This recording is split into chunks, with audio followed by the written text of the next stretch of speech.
Hey guys, Luke Age, and I want to go over some stuff today. Probably gonna go over some things you may or may not know about designing. I'm just gonna go over some drums. So basically, background is that I'm doing like a challenge for Mike Monday's One Mission slash also a challenge for the 2 Hour Track Sunday community, which is this weekly homework, which was vocal chopping. And I decided to combine both challenges into one. So the challenge, essentially, the way that I approached it is you are, or I am, creating every song, every sound in the song from a sample that I've pre-selected, and the sample that I've selected is just basically my voice. So pretty much like what you're hearing now, except there was just it's a voice memo from my iPhone where I just was recording some song ideas. So me a little bit of singing, a little bit of talking, and I recorded it, of course, like before I knew I was going to do this. So it's all um, I wasn't trying to make particular sounds that would be better for drums or whatever. So um, this is going to be kind of disorganized because I'm just working on this, and I was trying to finish the track so I could have a demo ready for this, but essentially it kept crashing. I decided I was going to run out of time if I didn't just start recording it now. So I'm just going to mostly talk about the basics of the drums and some of the synths, but I'm still working on it, so I'll probably make more synths soon. But here's basically the beat.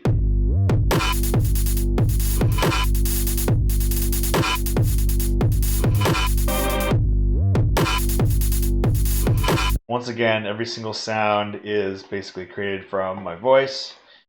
So, okay, so the first thing that I did was I decided I wanted to, well, the first thing obviously is a kick, but before I could create a kick, I wanted like a steady tone. So, basically a steady note or tone that I could use to basically put into the sampler and apply a pitch envelope to create a kick. And so basically, this is the recording. It's all kind of just in this project file, and then I grabbed out certain snippets. So this sound right here. So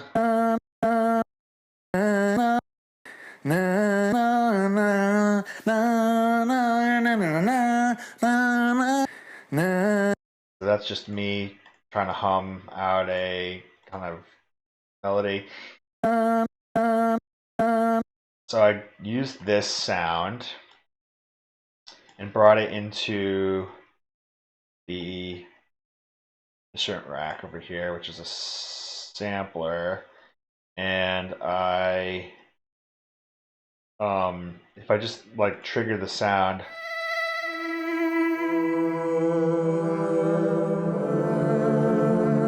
you hear that it's this beautiful pad sound. So all this is just one instance of the sampler in Ableton.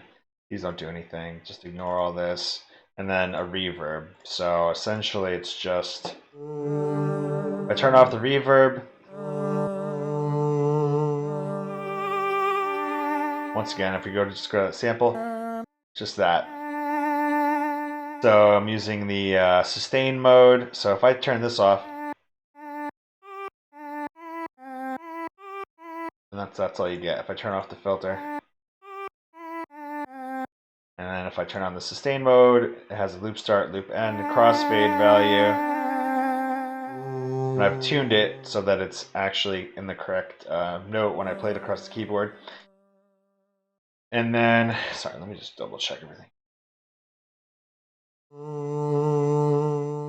Okay, good. All right, so anyway, apply the reverb. This is just the basic, literally the default setting on the Convolution Reverb Pro in Ableton Suite. Just barely tweak the dry wet. And then there's a Actually, oh, there's filter's open, so it doesn't really matter. But I have applied an envelope here, so there's, yeah, 3 point, almost 4 second release, 600 millisecond decay. This seems to be actually like, sorry, not decay, just 1.4 second attack. Oh, 1.04. It seems to be a really nice setting for a pad, so I'd probably just, anytime I'm going to do a pad, I'll probably think 1 second release, 4 second, or 1 second attack, 4 second release. That seems to be pretty cool for the tempos that I work with. So anyway, there you go. So after I did that, we're going to go down here to the old kick. So I took that sound. Let's see if I can find. Let's see, ridge kick. Able to click the track. And if we go over here to the sample, we can hear what I sampled out from that. So it's just single note.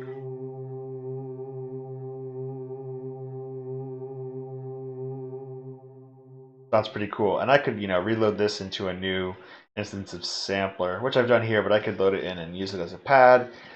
Sounds pretty cool. So in order to create the kick, I basically just stuck it in the sampler.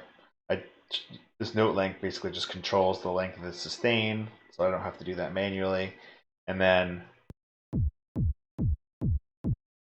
let's see what's going on here. So first of all, it's transposed way down to the sub range. So if we bring the transpose, if we turn off the pitch envelope and bring the transpose up, you hear that it sounds just like what we originally had. So you're bringing it all the way down about, yeah, like 40 semitones or so.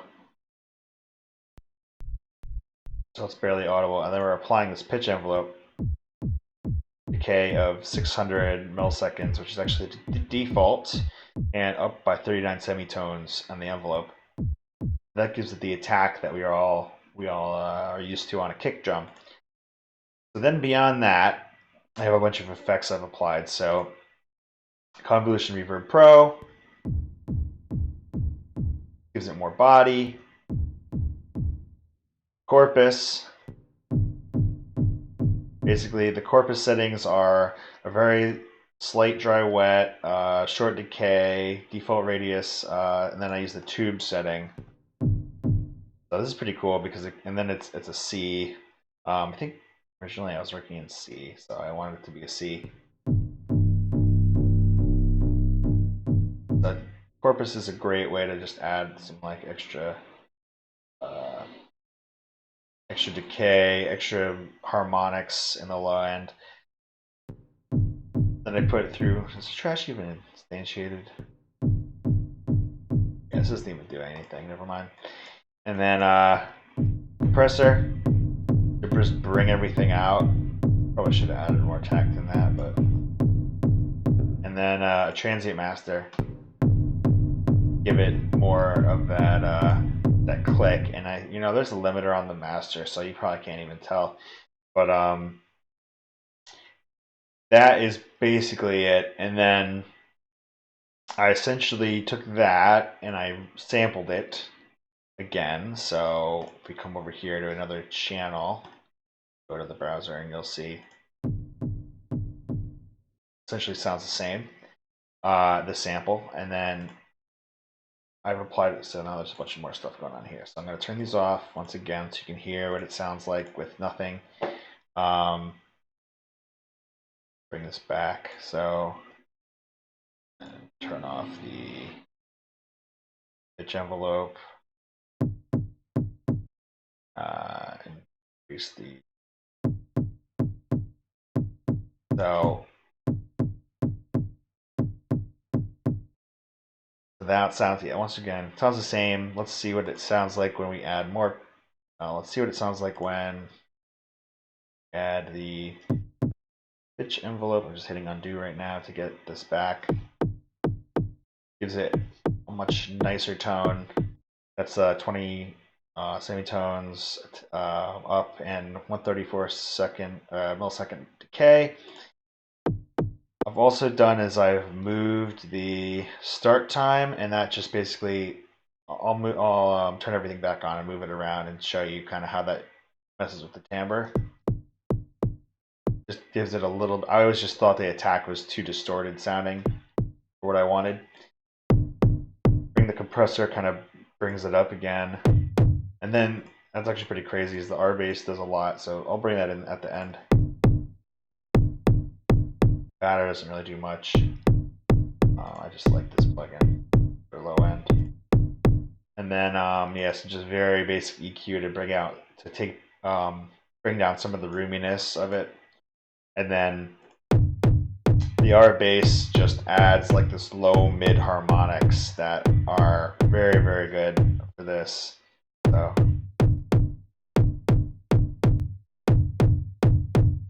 and you know why this is just literally the default setting, and I just really liked it. So it wasn't too much thought in there. It just was like, wow, that sounds cool. And then after at the end, I sort of started moving this around to get some different sounds. So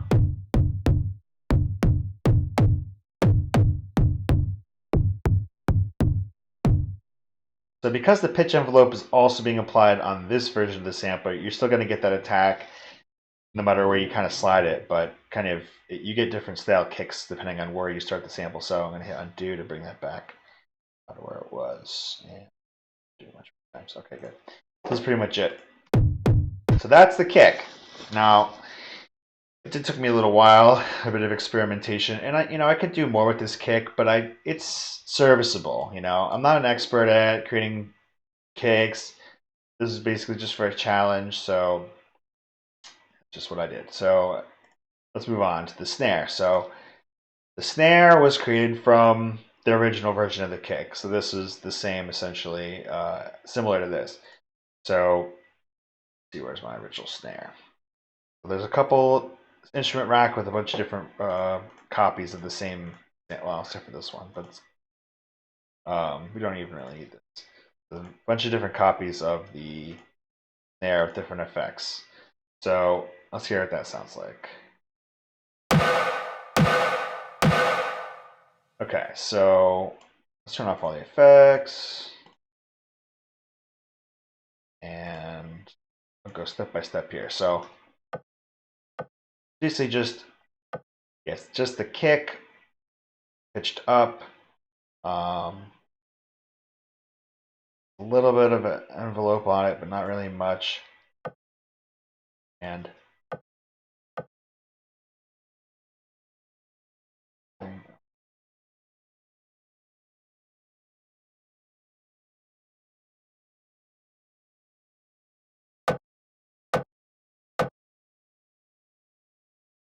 okay, that's what it sounds like without any effects. This is basically what it sounds like. Dry with nothing. So pitched it up. Applied this pitch envelope. Kind of almost just makes it sound like a wood block or a snap or something.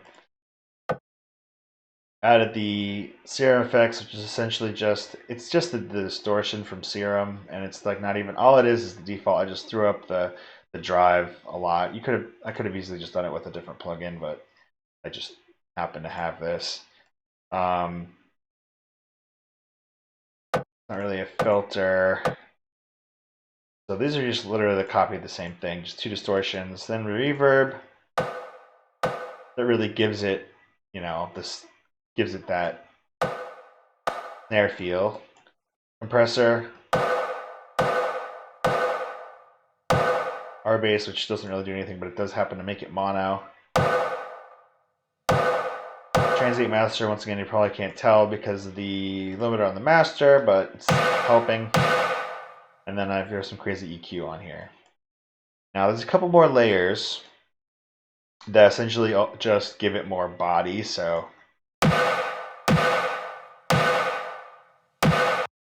that's what that sounds like This is just another copy of that kick, just pitched down, and just to give it more frequencies going on in the low mids, to give it that, you know, that thud, that whack that we want to have. Then there's a final layer here, but this is actually comes from this is just like a little high end, and the reason that that's there is because I made a hi-hat, or actually this was a crash I made. So that's what that is. So I'll get to that later. I'll show you the crash later, but yeah, it's nothing really too crazy going on here. There's like not even I don't even think it's built or anything. Just this little snippet of a crash that I made. To give it that high end little click. All right, so moving on to the next phase of resampling. So I resampled the snare. I made that. So in the original, this is what it sounded like in context.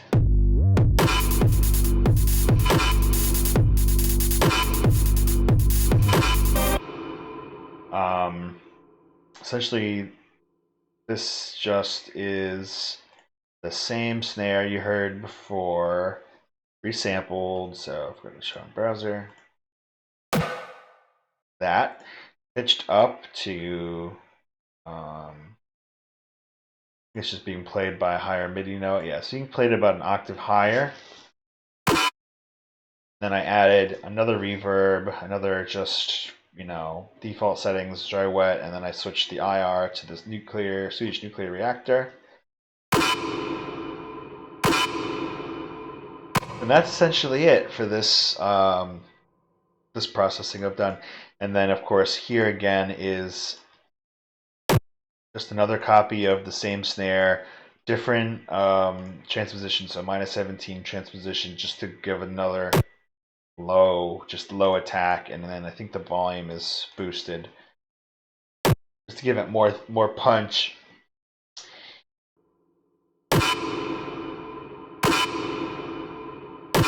So it really gives it just more punch than it needs. And I could probably do more processing on this, but I already spent a while on this snare, so I was like, all right, this sounds good enough for now. Then I wanted to create hi-hat. So I created a couple different hi-hats, but one of them, the main one that I'm using in this groove, is based on a crash I made. It's not a great crash, but it's not terrible either. It's okay. So how did I make the crash? Well, I'm not exactly sure exactly to create this exactly some auto tune on it, vocals, and then so what? But it would be like nah, some guitar wise, like live performance wise. Yeah, so somewhere I'm not exactly where in my vocal recording here I did of me talking. I don't know if that's confusing, listening to me talk and then I'm playing a sound of me talking, but yeah, this was all pre-recorded. So I had this idea that I wanted to take some sibilance, you know, an S sound somewhere, and try to turn that into white noise. So what I did was I just sort of grabbed this little snippet of audio. I kind of isolated it. I increased the beat, or I slowed down the BPM. So to use Ableton's time stretching to make this. So it's really this shh. You can hear that it sounds like a cymbal. So basically that I took that and a lot of channels here. I think it's this one. It's unfreeze.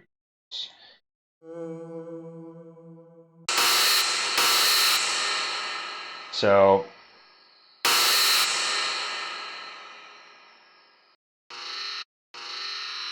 just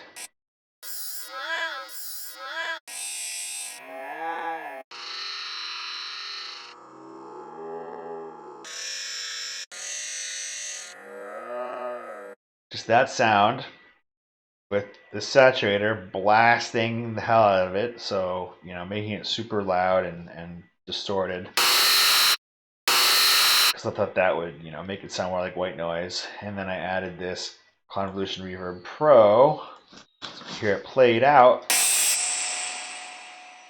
like a pretty convincing crash, in my opinion. So I took that, and I didn't think it was perfect, so I resampled it again. And I just basically applied a fade to it because it sustains too long at this maximum volume, I think. So I faded it down, and I applied this just cathedral preset from the regular reverb. And I thought it sounded pretty good. So I kind of just left that. And then over here, now I just took this and I brought it into another simpler. This is a simpler, not a sampler. I kind of tweaked the start position, end position, and really the most important thing in here is I'm automating the decay. The decay of this, and I think I'm doing some other stuff with the pitch. Yeah, pitch envelope, automating the decay, and a little compression, and some EQ.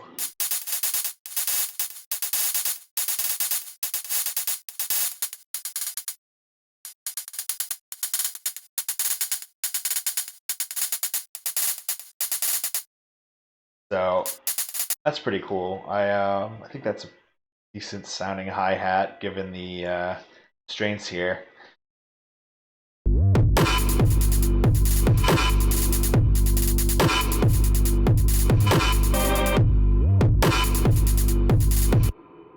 Alright, so going pretty fast here. I've already covered pretty much the entire drum kit.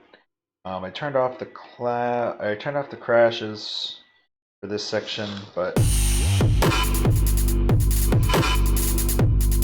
one other small detail is I took the snare, I resampled it, and I reversed it.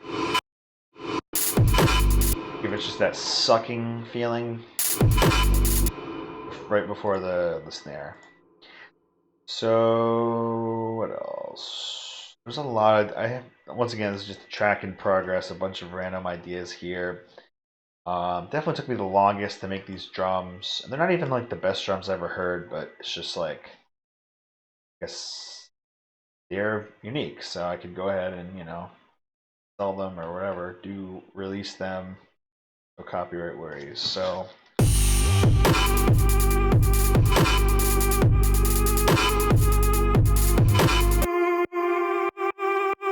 this is just that same vocal pad. So there's some.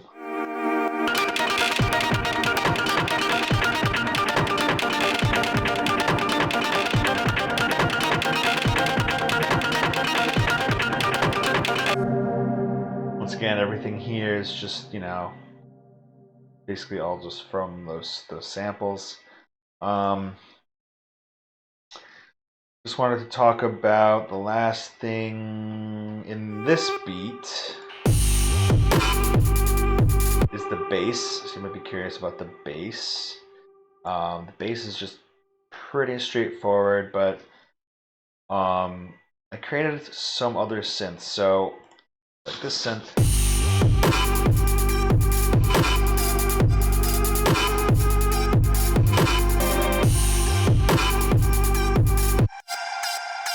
So this is basically just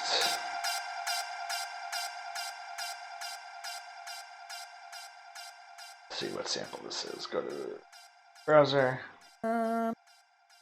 This is just that sample again, except I've basically micro sampled it. So what that means is I've basically looped a single cycle of the waveform of my voice. So as you can see, this repeating pattern of waves, you can see that this is one cycle. So I've basically lined up with the zero crossing, and looped it and used the tuner to actually tune it to the correct, notes.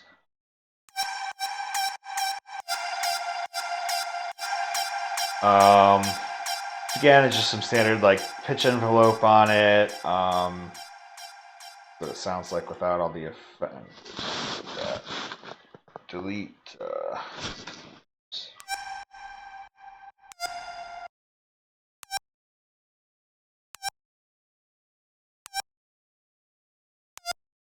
So just beep, boop, just a little beep. Turn on the reverb, turn on the EQ, and Serum effects. Serum effects. Let's see. Oh, I've used the hyper in this. Basically, is like a it's like a chorus effect. Basically, it's like simulates a hyper saw.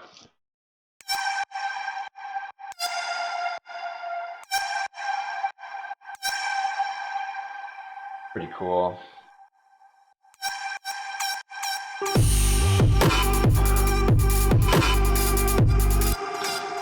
So, only reason I showed you that was because that I've actually used this same New Recording 3 waveform a bunch of different places. So, for instance, in the, find it here, 808-ish.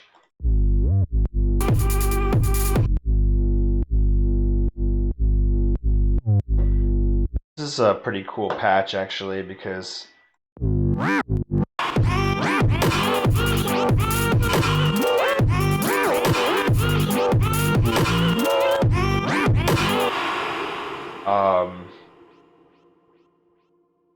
turn that off.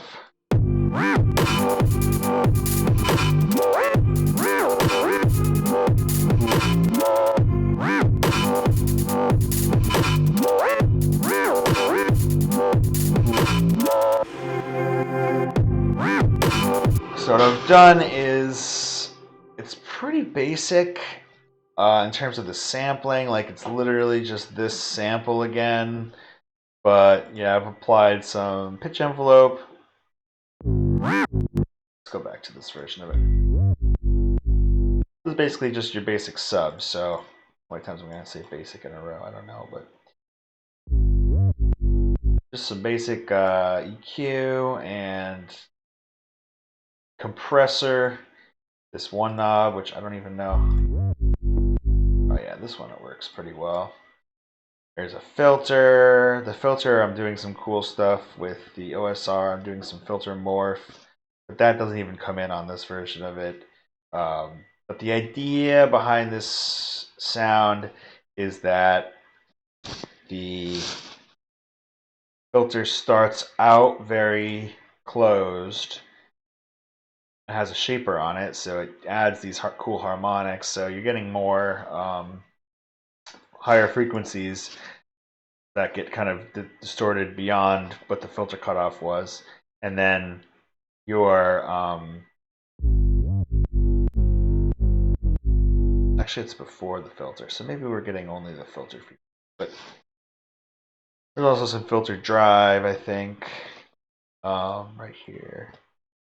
And then, as the filter opens, there's a couple other things that happen where we get a little bit of this FM oscillator, and we're getting a little bit of vibrato via this LFO. So if I just play this, if I open this up, the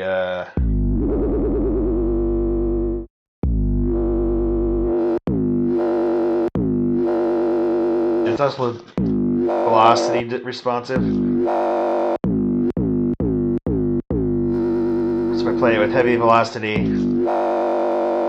it opens up more.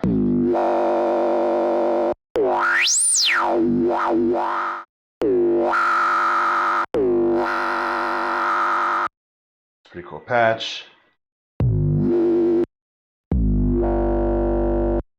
So right over here, I'm just trying to do like a straight 808 kind of feel.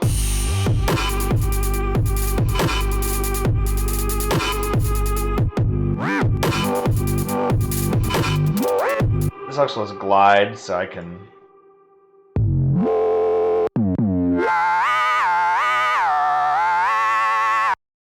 So I can do stuff like that.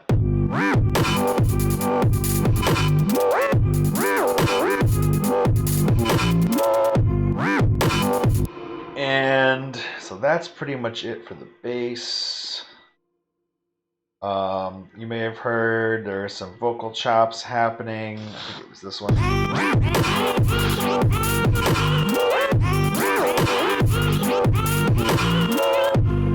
So this is just the same one of these random recordings. So let's see, show in browser.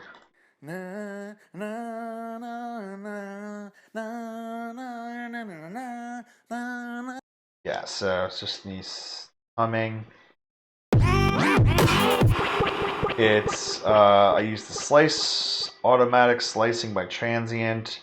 It's using the complex warp mode.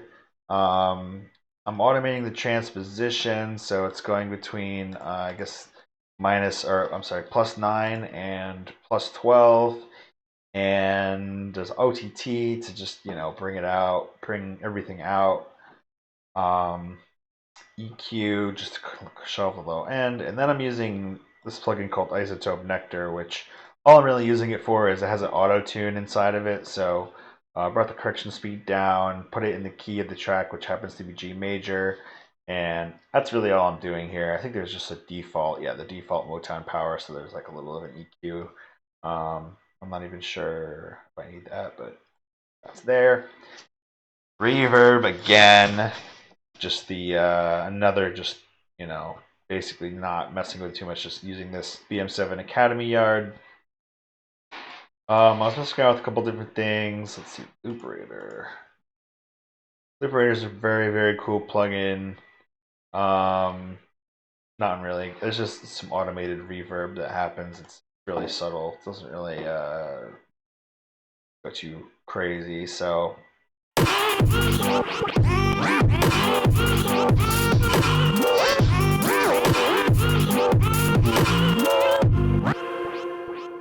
anything else cool? There's also there is. All right, so I did some dubstep style thing. Was one of my early experiments in this project.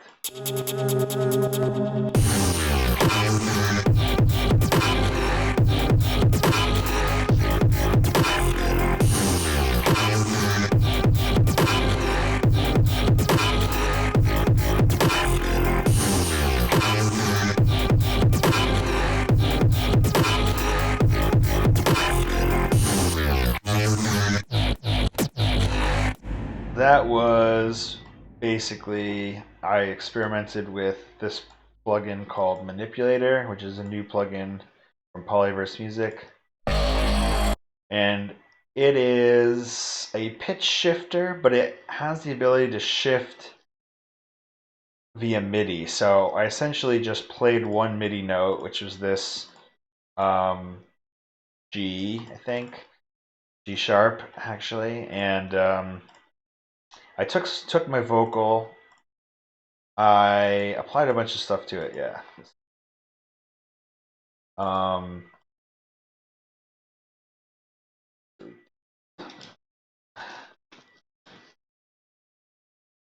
Okay. So what's going on here is I'm going to turn these all off so you can hear what it sounds like clean. So the whole idea is that there's going to be... This is essentially just me talking again, really slowed down, using the complex algorithm in Ableton time switching. Manipulator is being used to kind of force that into a G sharp.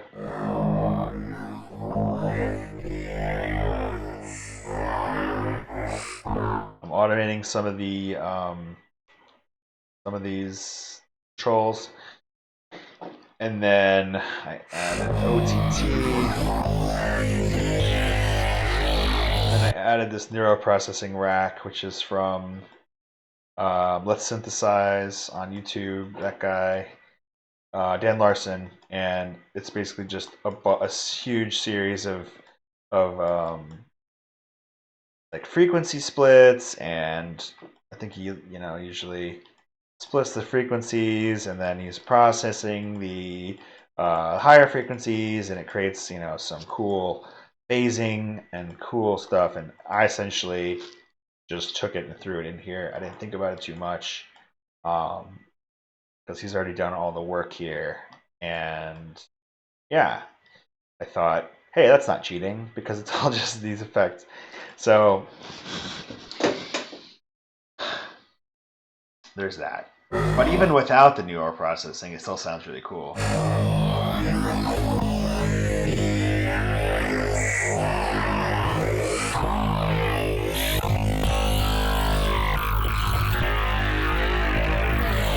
And when I actually resampled it, I sped the tempo up on the project, so I can just, it's like I sped up to 221.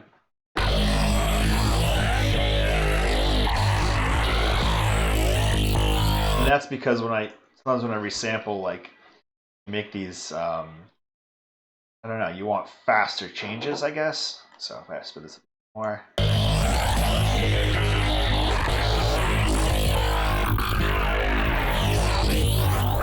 That's cool too, or even more.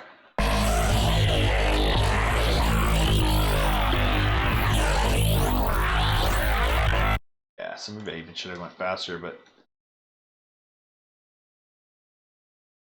anyway, that's what I did there. And then coming back over here to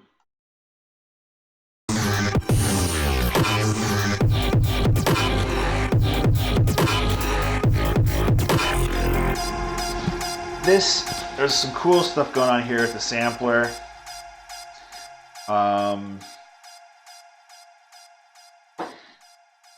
Very loud, see, but one thing I could have done was I could have brought it and chopped it up, or even rearranged it directly in audio, but I decided I would not do that. I would try to turn it into an instrument. So one thing you'll notice is there's a pitch envelope, and so I can do these really quick, like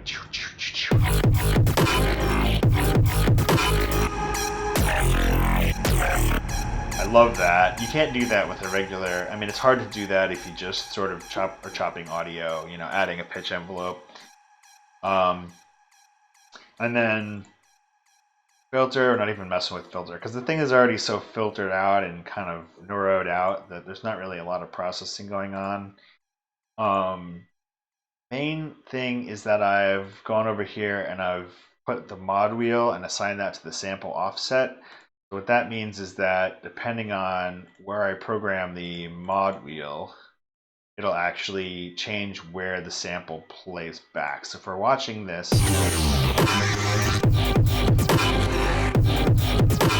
so if you're looking over here at the waveform while I'm hitting play, you're seeing the playhead is kind of all over the place in the file.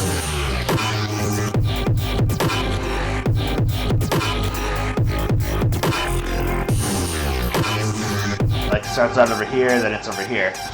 And that's so that you can create pretty complex dubstep bass lines with just one sampler, essentially.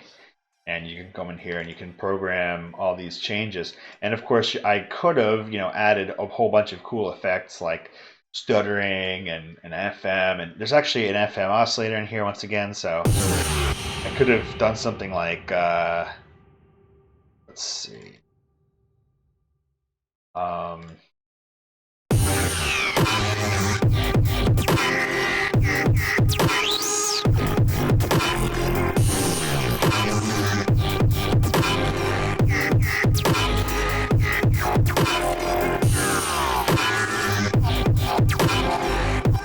Like assign this to an LFO or something and had it wobble, or automated it. But I didn't do that just because, It already sounded pretty cool. And that's pretty much it. I'm working on a new section right now that's based on these chords. So.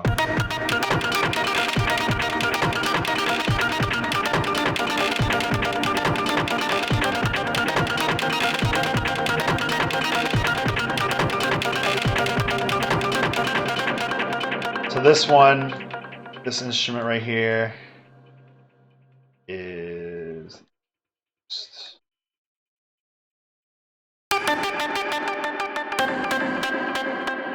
basically just that same new recording 3 with this similar waveform that I've shown you before.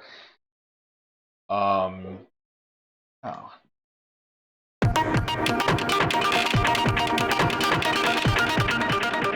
And then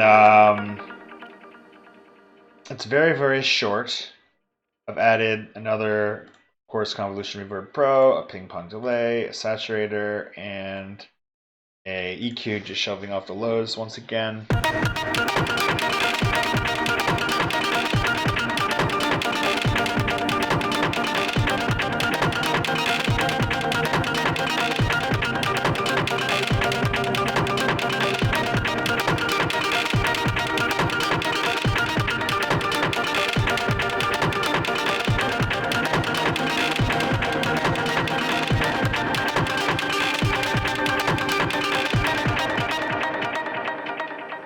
That might form the intro of the track at some point.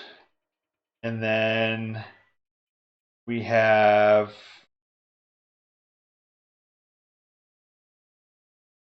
oh, I know. The drums. So you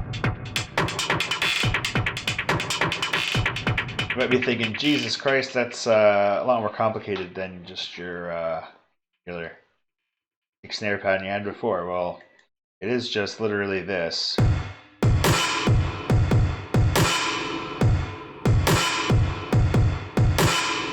They're just with reverb and then Tantra. Tantra is a crazy plugin that I use all the time because it's like the presets in it has a bunch of presets. Like it has a good amount of presets, and you can find one and put it on almost anything and it'll sound cool. So I can't say that I've ever sat down and really tried to learn this plugin, unfortunately. I really, really, really need to. But, basically, yeah, there's a dry wet. There's different effects. You can turn them on and off. Like, you can switch. You can change the order of the effects. There's like this glitch thing.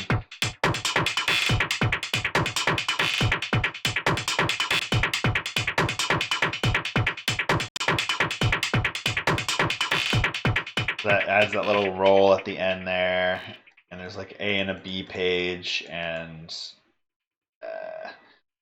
this thing still confuses me, but you know what? It's awesome. The presets in it are awesome, and I use it all the time to just like make things more interesting. So that's what I did here to add that rolling kind of snare thing.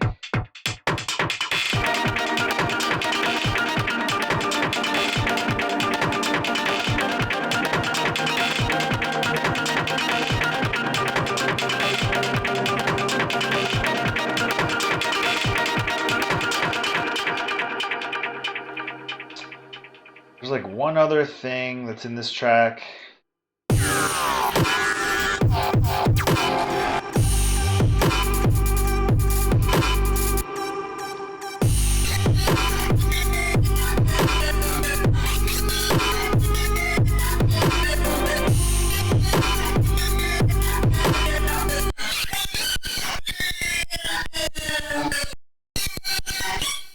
This uses a bunch of different plugins.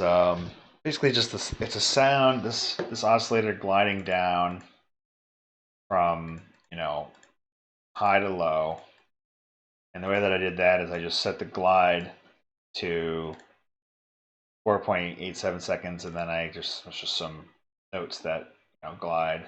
It's just gliding down an octave.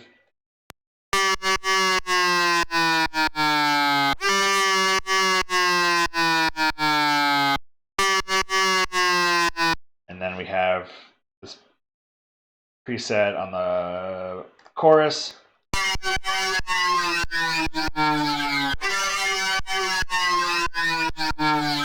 Adds a lot of cool harmonics. Then we have this manipulator.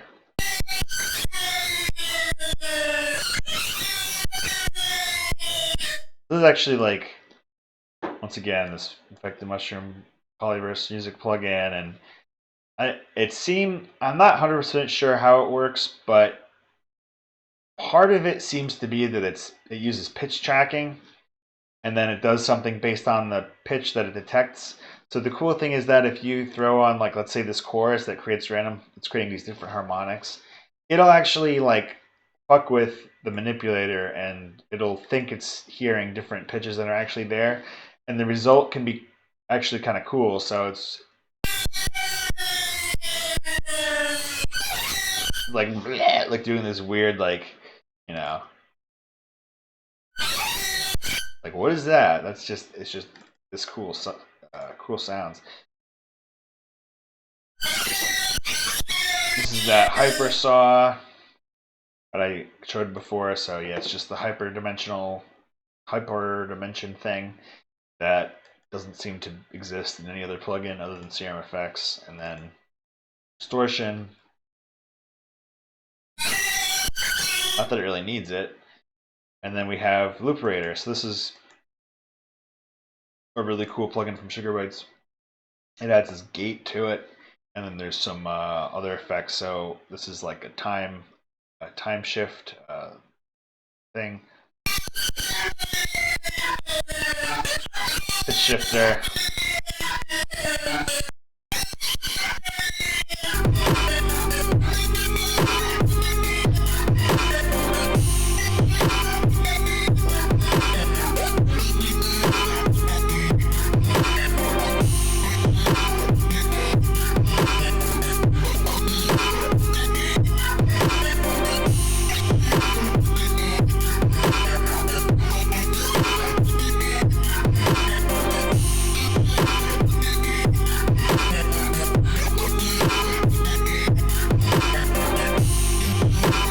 Very like almost like crystally sounding to me. Alright guys, well, I have no idea if I'm going to finish this track at this point. I'm working on it. I worked on it yesterday for a while. I have other crap I got to do today, so that's probably it for this. But hope you guys learned some stuff, and maybe you'll be inspired to do the one sample challenge, and you'll take a 3-minute long voice recording or something, some random thing, and try to make some stuff out of it. And I guess that's really it. So probably gonna upload this to YouTube, send it to people on Discord that were asking me about production stuff, and yeah. I always want to know if you actually get to the end of this video and you're still watching, then leave a comment and say if there's stuff that you want me to talk about, because I'll talk about it probably now that I've got this recording stuff figured out again. All right, well, all right. I have no way to end this, so end. Stop.